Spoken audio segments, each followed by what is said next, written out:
Disiarkan langsung dari Kementerian Kesehatan Republik Indonesia, Radio Kesehatan untuk Indonesia yang lebih sehat. Selamat sore, Sobat Sehat dimanapun kamu berada. Baik yang menyaksikan secara langsung melalui live Instagram Kementerian Kesehatan RI maupun yang mendengarkan melalui aplikasi siaran Radio Kesehatan dan juga pada website kami di radiokesehatan.kemkes.go.id. Sobat Sehat, pernah nggak sih ngerasa kurang percaya diri ketika berbicara dengan orang lain karena bau mulut? Terutama pas puasa kayak gini. Meskipun kita udah rajin sikat gigi nih, tetap aja ada rasa khawatir gitu. Jadi sebenarnya apa sih yang menyebabkan bau mulut ketika puasa dan gimana nih cara ngatasinnya? Nah, di talk show hari ini kita akan mengupas tuntas penyebab dan solusi bau mulut saat puasa bersama seorang narasumber kita kali ini ada Dr. Gigi Pandu Kris Dalaksana MDSC, spesialis periodonsia, konsultan implan dental. Selamat sore, dokter. Sore Mbak Yura, Gimana kabarnya sore hari ini, dokter? baik, baik hujan di sini hujan di Oh, sana di hujan situ. buatan Di sini hujan tidak enggak dong, panas. panas lagi. Oh ya di Iya. sini hujan deras. Oh, di situ lagi hujan. Oh, tapi Ya saya lihat meskipun hujan, tampaknya ruangannya sangat kondusif ya, dok ya, dan ya ini terlihat rapi. saya di ruangan anu rawat inap ini rawat inap Presiden Suite tadi yang Wih, paling tinggi. Jadi memang oh, kelihatannya nyaman hangat. Nah, padahal iya, di luar hujan deras hujan. itu enggak terdengar. Enggak terdengar sama sekali. Enggak terdengar ya. Emang terlihat nyaman sih dok dan interiornya kayak di hotel ya dok Ya, nampaknya. kita miripkan dengan hotel. Oh jadi Biar buat pasien pasien betah. Iya. nyaman ya dok Mm, ya. mm. Oke itu sobat sehat bagi yang mungkin ya nggak pengen sih ya dirawat inap tapi Oh iya maksudnya iya. kalau Oh. kalau memang apa namanya mencari lagi bingung cari kamar buat misal lagi sakit mungkin bisa ke rumah sakit Suraji ya dok ya. Suraji Ditonegoro, Klaten, Jawa Tengah. Nah, itu. Oke, Iya. sobat sehat. Tuh ya bisa kita bisa dapat sneak peek di sore hari ini tentang salah satu ruangan di Rumah Sakit Suraji. Nah, dokter di sore hari ini kita bicara soal bau mulut ya, sobat sehat Iya. semuanya yang memang sering jadi masalah ketika berpuasa nih, dokter. Jadi mungkin nanti sobat sehat kalau sepanjang ngobrol kita ada pertanyaan silakan ditulis di kolom komentar atau SMS WA langsung di nomor 082136362018. Nah, dokter, seperti kita ketahui ketika puasa kayak gini, banyak orang yang ngeluh bau mulut nih, dok. Padahal mereka kayaknya merasa ya udah jaga kebersihan gigi gitu. Sebenarnya apa sih yang menyebabkan bau mulut ketika puasa, dok? Ya, pertama itu bau mulut dibedakan jadi dua ya Mbak ya. Oke. Sobat sehat juga. Jadi ada bau mulut sehat sama bau mulut sakit. Ini Hmm. bau mulut sehat itu kondisi yang kita tidak ada penyakit apa-apa di rongga mulut ya. Jadi seperti kalau puasa memang kan ya ada kering, lembab, dan mesti ada makanan yang nyelip kalau kita sikat giginya kurang bersih. Jadi itu yang menyebabkan bau mulut kondisi puasa kelembab. Tapi kalau apa bau mulut yang sakit itu seperti kalau ada seperti karang gigi, ya, ada lubang gigi, terus ada juga seperti gigi goyah, gusi berdarah. Nah, itu apa?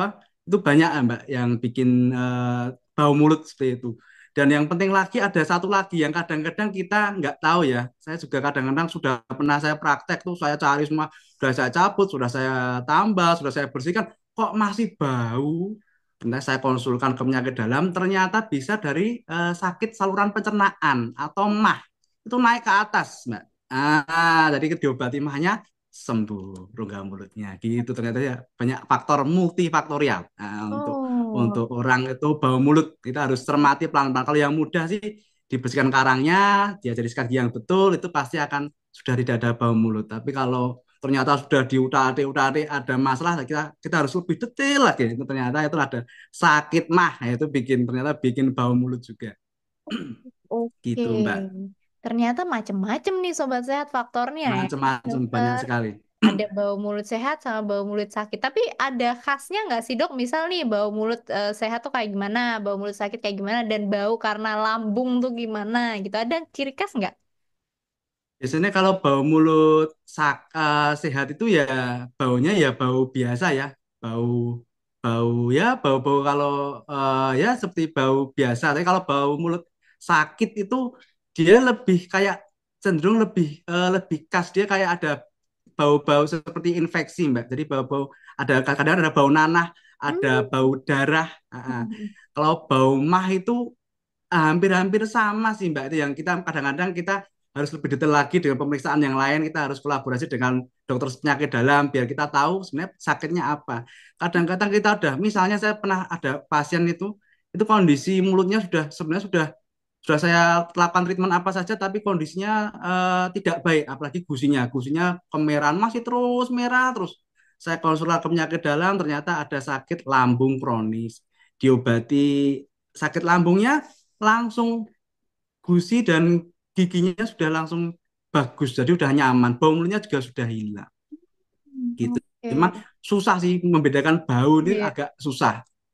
Agak susah Mm-mm. kalau nggak melihat langsung. Mm-mm. Berarti Kadang-kadang lebih. juga, iya, kadang-kadang juga kan sebenarnya kadang-kadang yang jadi masalah itu kita itu nggak tahu kalau kita bau.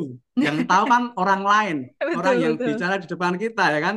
Kalau teman dekat sih, wah, bau kamu. Wah, kalau misalnya orang apalagi nggak kenal kan nggak mungkin memperingati kita, dia juga malu kan. Nah itu kadang-kadang makanya kalau bisa sih kontrol rutin ke dokter gigi itu 1 sampai 3 bulan sekali. Jangan terlalu lama, 6 bulan terlalu lama. 1 sampai 3 bulan kontrol ke dokter gigi, kita bisa cek, kita juga tahu oh bau atau tidak, kadang-kadang gitu gitu Mbak Oke, Yuri.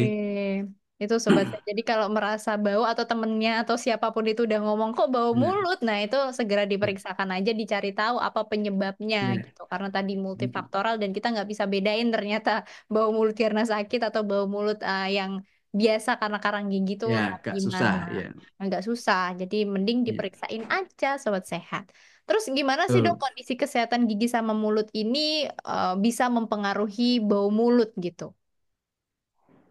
eh Gimana ya, kondisi hampir sama kayak tadi ya, kondisi-kondisi yang eh, kondisi-kondisi yang misalnya tadi yang bau mulut yang sakit itu kan kalau lubang itu kan Hmm. bisa apa namanya, ada bakterinya lah, bakterinya itu bisa mengeluarkan bau gas yang khas namanya H2S, itu hidrogen Mm-mm. sulfida. Mm-mm.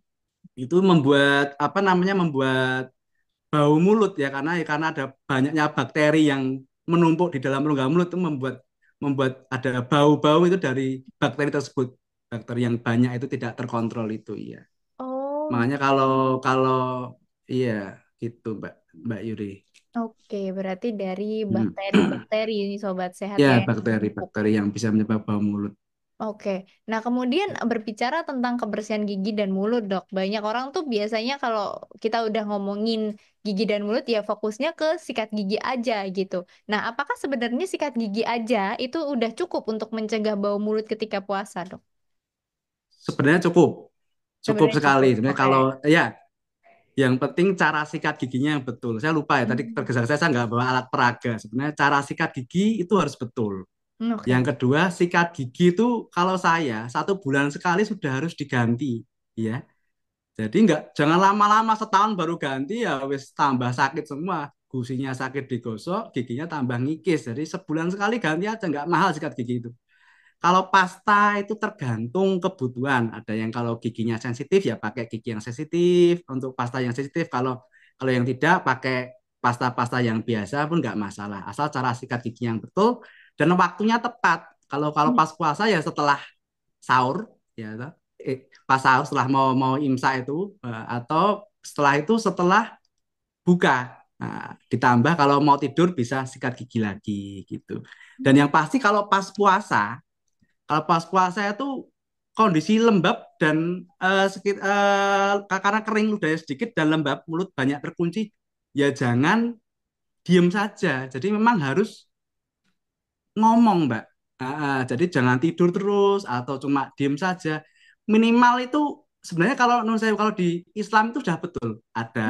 Ada kita kadang-kadang sholat itu kan kita kan ngomong a i u gitu kan udah gerak-gerak bibir itu membuat sebenarnya nggak kita nggak bau mulut, apalagi kalau kita apa wudu, nah, wudu itu kan kumur-kumur, nah, ludahnya jadi kan nggak terlalu kering, jadi bau mulut kurang, bisa berkurang gitu. Jadi intinya sebenarnya di situ Mbak, jadi Oh. apa, mengurangi aktivitas. Jadi malah kalau bisa ya nyanyi atau pelan-pelan, atau pas ngaji itu ya lirih-lirih ya. Kadang-kadang kalau ngaji kenceng juga lama atau nyanyi yang lama gitu ya akhirnya atau ngobrol yang seru ya kadang ya haus gitu. Hmm. Kalau pelan-pelan kadang senam apa senyum dah senyum dah cukup gitu ya. Kalau cuma diem saja dari pagi sampai sore tidur diem jalan tidur diem jalan tanpa ada aktivitas ya pasti bau sekali itu bau banget. Tahu Iya. ya dok ya, saya baru tahu ternyata. Iya, jadi emang ya harus ya ya aktivitas biasa dah cukup. Mm, mm, Ditambah nanti sholat, wudhu, kumur itu udah mm, membuat mulut nggak terlalu kering, mm, mm. nggak udah nyaman gitu. Nah, itu Iya, sobat sehat ya. Jadi sikat ya, gigi sebenarnya cukup ya, tapi tadi sikat giginya harus benar. Kemudian juga aktivitas kayak biasanya aja gitu. iya. Kalau diem aja ternyata malah tambah bau Wah mulut. bau. Kayak tidur terus tuh wes bau. Nah, coba Oh. aja temennya, dicoba aja kalau nyoba itu. Ya, tidur sana, 3 jam buka mulut ketemu ngobrol lah, seng Kerasa ya dok ya bau. rasa bau mulut. Kerasa. Iya. Nah, tapi perihal sikat gigi dokter, sebenarnya cara yang benar itu kan ada orang yang bilang, oke menggosok gigi tuh kayak harus melingkar-melingkar, terus Ya, ada yang atau harus searah giginya atau gimana sih dok? ya, Tadi kan disinggung ya, sikat gigi yang ya. benar. Nah, kalau saya sih searah ya dari penelitian juga baik bagus, nggak ngerusak gusi juga, giginya juga aman, juga bersih itu dari gusi ke gigi, dari Hmm, merah ke putih. hmm, Dari kalau bawah ke atas, kalau hmm. atas ke bawah, Oh. searah pelan-pelan, tidak bolak-balik. Kalau muter-muter juga agak susah mbak prakteknya. Paling enak itu searah. Jadi saya kalau di sini itu pasien-pasien saya ajari sikat gigi sampai betul. Karena perawatan sebagus apapun, kalau sikat giginya salah, pasti rusak lagi, pasti masalah lagi.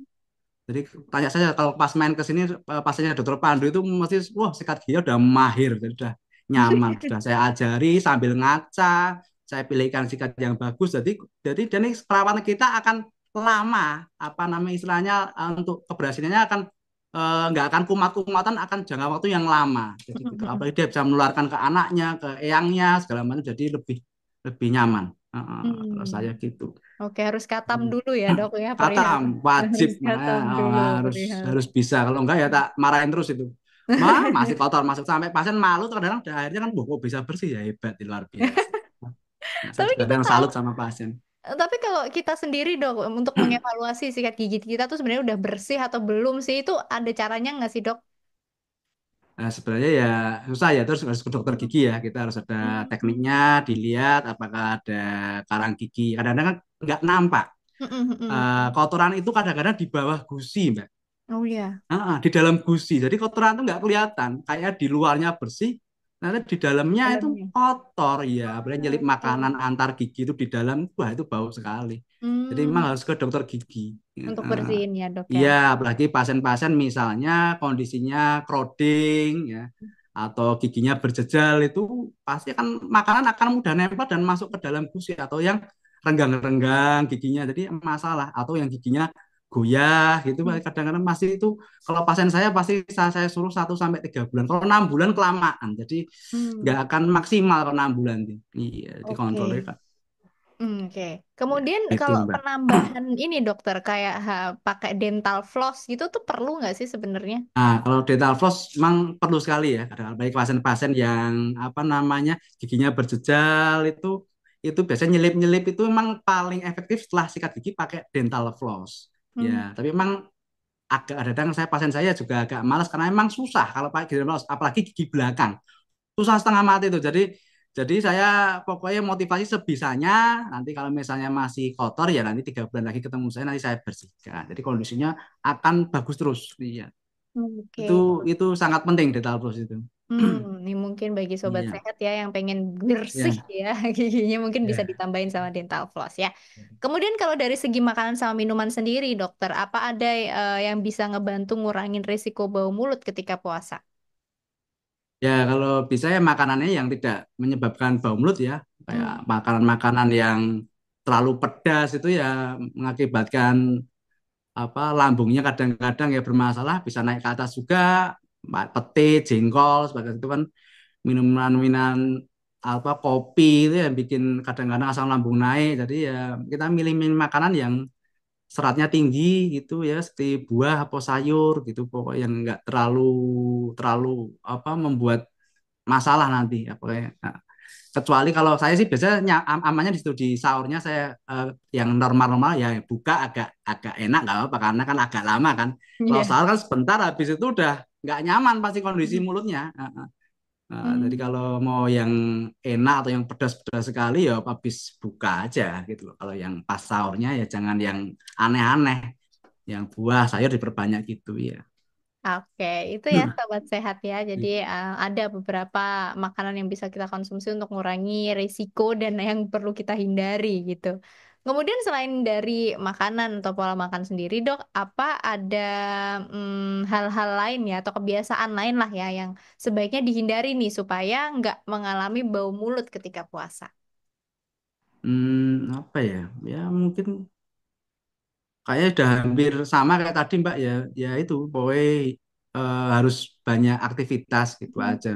Apa banyak lebih berdoa atau nyanyi atau ngomong atau sekedar a i u e o gerak bibir atau senyum itu udah ada pertukaran oksigen di dalam gitu. Hmm. Itu aja sih bau mulut Oke. pokoknya jangan banyak tidur pokoknya biar kondisinya emang jangan terlalu lembab jangan terlalu kering gitu pokoknya Mm, gitu. mm, mm, mm. Iya Gak mentang-mentang ini ya apa tidur ibadah terus tidur terus nah ya itu mulut mulutnya nih. mulutnya kan terkunci gitu jadi Iya, nanti iya. bau sekali nanti iya gitu Itu dari situ. nih sobat sehat ya. Jadi kalau mau Ah. kurangin bau mulut ya aktivitasnya tetap dilakuin ya. Oh iya sama kumur-kumur Mbak Oh, kumur-kumur kumur. wudhu ya jadi Mm-mm. kumur-kumur enggak pelan-pelan gitu tapi sampai digelembungkan jadi seakan-akan itu air itu mengalir ke antar gigi seperti kita Mm. wudhu lah paling benar tuh kayak kalau kumur ucap. Nah, itu kurang. Nah, sampai dikembungkan. Nah, itu memang bikin nanti lebih pas kayak wudhu itu pasti akan lebih nyaman nanti. Nah, Oh. Oh. umur juga penting. Iya. Nah, itu mungkin bisa kita jadikan tips ya, sobat sehat ya. Jadi kumur tuh juga penting dan tadi tipsnya kumurnya kayak gimana kan udah dipraktekkan ya sama dokter Pani. Iya. Kemudian Iya. dokter, kalau seseorang tuh udah mencoba berbagai cara tapi masih rasanya tuh bau mulut gitu, dokter. Nah, kapan sebaiknya mereka perlu periksa ke dokter? Segera saja. Sebenarnya kalau segera saja, kalau pas puasa segera saja nggak usah takut batal. Jadi kalau batal hanya minum obat. Kalau tindakan gigi tidak ada yang membuat batal kecuali minum obat, ya kan. Jadi Hmm. segera saja sebelum Lebaran kan nggak nyaman kalau Lebaran kalau sakit gigi atau nawasnya nggak nyaman kan. Karena kita akan cari tahu kenapa kok bisa bau mulut gitu. Jadi kita akan cari tahu secara detail per gigi kita akan telusuri kadang-kadang gitu. Langsung Hmm. kelihatan kok Mbak itu kalau apa masalah bau mulut langsung terlihat oh di mana oh ternyata biasanya yang masalah gigi belakang karena susah sikat gigi susah menjangkau pada makanan pada nyelip di situ masuk ke dalam gusi jadi bau. Nah, karena kan kondisinya kan di dalam gusi itu kan banyak bakteri anaerob yang tidak suka oksigen jadi membuat bau istilahnya ada kantongnya di gusinya gitu Gitu. gitu Mbak. Oke, itu ya sobat sehat ya. Jadi segera kalau udah merasa Ya nggak nyaman apalagi ya, itu segera untuk diperiksakan. Oke, dokter ini sudah ada beberapa pertanyaan dari sobat sehat yang masuk. Dari yang pertama, Kak Maulan X underscores. Dokter, gimana nih cara ngatasin sariawan di lidah ketika puasa? Ini pertama kali saya mengalaminya katanya. Hmm. Itu biasanya sariawan juga membuat bau mulut kan ya dok ya kalau nggak salah. ya Nah, itu gimana nih, Dok? Kira-kira cara ngatasin sariawan di lidah nih? sebenarnya mungkin sariawan kan banyak banyak faktornya ya Mhm. kebiasaan mungkin kegigit bisa atau memang ada faktor psikis stres Mhm. itu ya bisa menimbulkan sariawan. Oke. Nah, sebenarnya kan kalau sebenarnya sariawan itu akan sembuh sendiri. Hmm. Nah, karena 3 hari 4 hari akan sembuh sendiri. Jadi kalau memang mau dibantu dengan obat itu nanti bisa dilakukan ada banyak salep yang di pasaran itu bisa membuat sariawannya lebih cepat untuk sembuh, mempercepat sebenarnya. Mempercepat. Jadi kalau sebenarnya kalau nggak pakai obat pun pasti akan sembuh sendiri. Tenang aja kecuali faktor ada faktor-faktor lain yang membuat dia sariawan itu akan terulang kegigit misalnya ada kondisi giginya itu runcing atau giginya itu pecah sehingga dia menyebabkan gesekan yang lancip itu gigi kegesek sama anunya sama lidahnya. Jadi itu ya akan kumat terus, makanya harus ke dokter gigi untuk nanti dicabut atau nanti dihaluskan anunya giginya seperti itu. Kadang-kadang dicek aja nanti kok 3 hari 4 hari kok apa nggak sembuh-sembuh lah, itu mesti ada masalah, ada harus dicek sama dokter gigi kondisi-kondisi Hmm. seperti itu, Mbak. Nah, gitu. Oke, itu ya untuk Kak Maulan. Semoga terjawab. Nah, Dok, karena ngomongin lidah, saya jadi inget.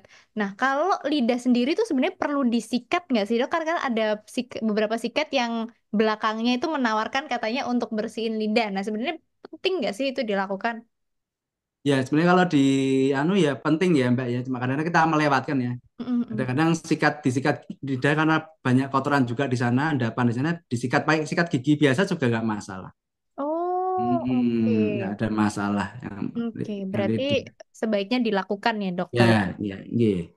Oke, itu. Kemudian semoga terjawab ya untuk sobat sehat yang punya pertanyaan serupa dari CRU_Suraji Tirtonegoro. Dok, mau tanya, untuk gigi berlubang dan gigi yang jumlahnya berlebih itu juga bisa memicu untuk bau mulut, nggih, Dok, katanya.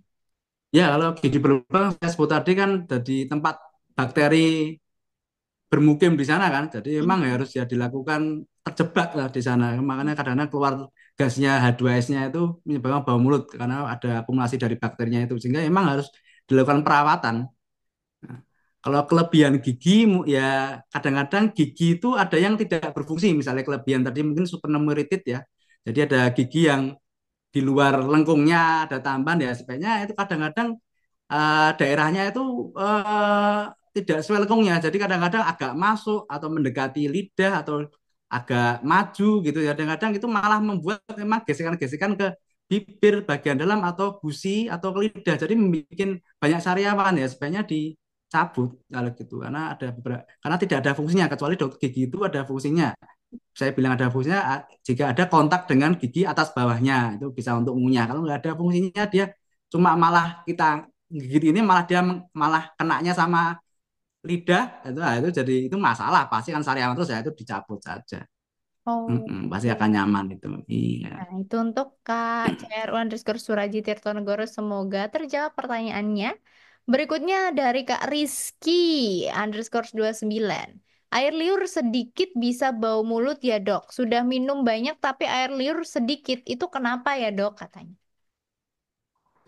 Jadi ya kalau pas puasa itu kan produksinya emang menurun ya karena emang Mm. kita tidak ada kondisi untuk mengunyah, karena untuk ludah banyak itu kan mengunyah, kita minum segala macam ya. Memang yang satu-satunya cara ya memang itu.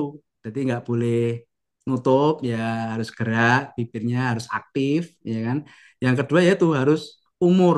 Jadi kalau cukup lah kalau pas kita mau sholat tuh umur, duhur, asar, subuh itu maghrib itu sebenarnya udah cukup ya. Emang produksi pasti akan turun karena kita puasa ya. Emang kondisinya kayak seperti ini. Jadi emang itu yang bisa kita apa namanya manfaatkan kumurnya itu pas kita kumur, apalagi dengan cara yang tepat, yang digelembungkan gitu.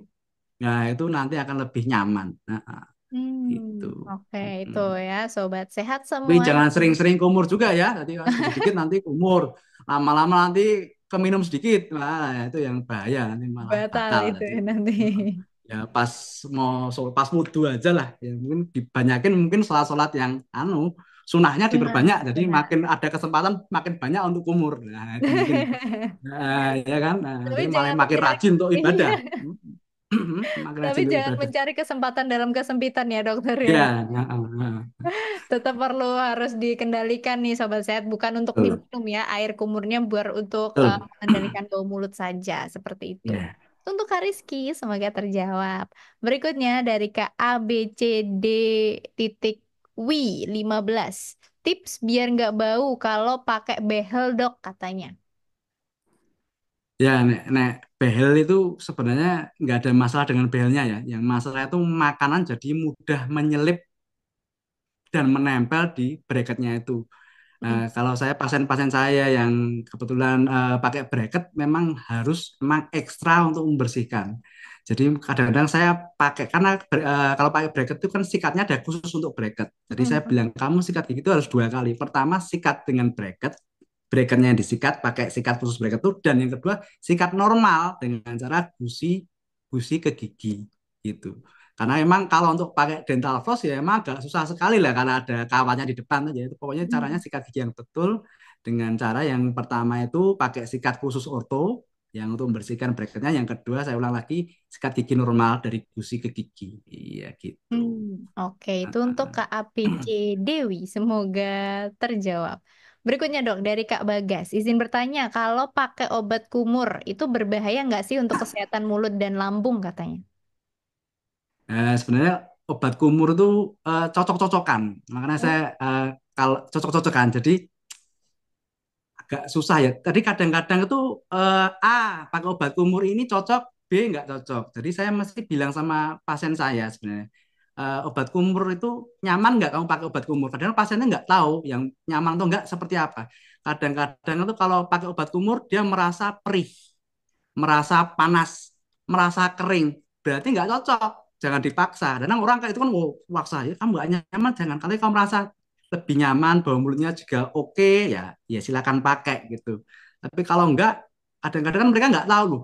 Dok, saya itu kok nggak ngapa-ngapain kok perih, panas. Saya cek, pakai obat kumur nggak? Nah, coba hentikan obat kumurnya, sekarang rasakan nyaman nggak? Oh ternyata, oh habis nyaman, oh berarti bang dia nggak cocok dengan obat kumur itu. Misalnya dia mau ganti dengan obat kumur yang lain, kalau dia cocok silakan. Kalau enggak ya cukup dengan sikat gigi nggak masalah. Jadi Hmm. dengan atau dengan kumur biasa nggak perlu pakai obat kumur lah. Kadang-kadang paling sering bermasalah itu pada putri, pada wanita karena emang kondisi biologisnya beda dengan pria ya, aja lebih lebih tipis di mukosanya di mulutnya. Jadi mesti akan sering akan banyak masalah gitu. Nah, jadi saya wanti-wanti kadang-kadang kalau cocok silahkan, kalau nggak cocok jangan dipaksa. Karena tetap dipaksa, mual muntah terpaksa, penting harus pakai obat kumur enggak. Jadi enggak, kalau sekalinya udah betul sebenarnya obat kumur itu hanya pelengkap saja.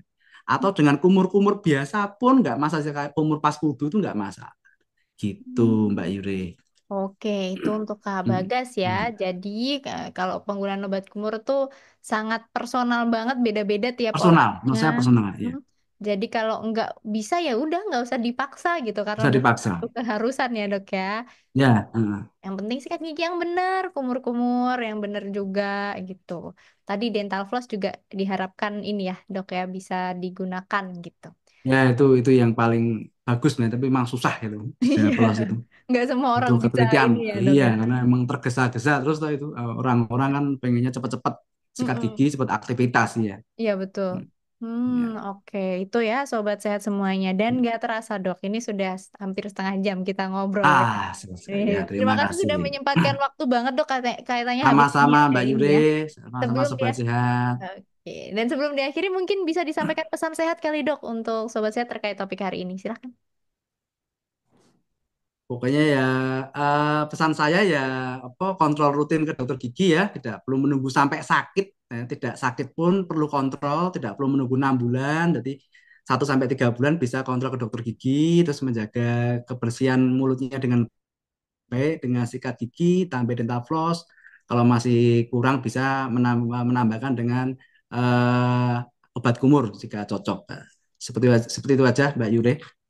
Caranya betul, sikat giginya waktunya tepat, pemilihan sikatnya tepat, pemilihan pastanya juga tepat. Nanti pasti akan kondisinya akan nyaman pas Hmm. puasa. Iya.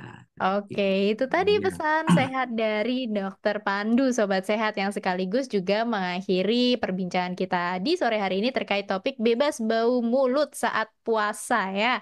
Semoga bisa memberikan Iya. manfaat untuk Sobat Sehat semuanya. Terima kasih atas antusiasme yang luar biasa. Sebenarnya masih banyak dok pertanyaan yang masuk, tapi waktunya Oh nggak iya. cukup ya. Siap, iya. Mungkin di lain kesempatan atau yang di daerah Klaten ya dok bisa Ya, merapat ke bisa Suraji. merapat ke Rumah Sakit Surasi Tirtonegoro di Klaten, Jawa Tengah. Iya, Ya nanti itu. bisa Untuk ketemu saya.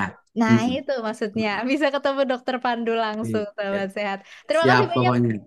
dokter. Terima kasih banyak untuk waktu. Sama-sama, G. Oke, Selamat untuk menunaikan ibadah puasa. Nah, nah itu sahabat sehat ya. Dan lagi-lagi terima kasih. Semoga bermanfaat. Mungkin itu saja yang bisa kita sampaikan. Yang baru bergabung, jangan khawatir nanti akan ada siaran ulangnya di live di Instagram Kementerian Kesehatan. Mungkin itu saja. Saya Yura Aurelia dan Dokter Pandu pamit undur diri, sahabat sehat. Sampai jumpa dan salam sehat.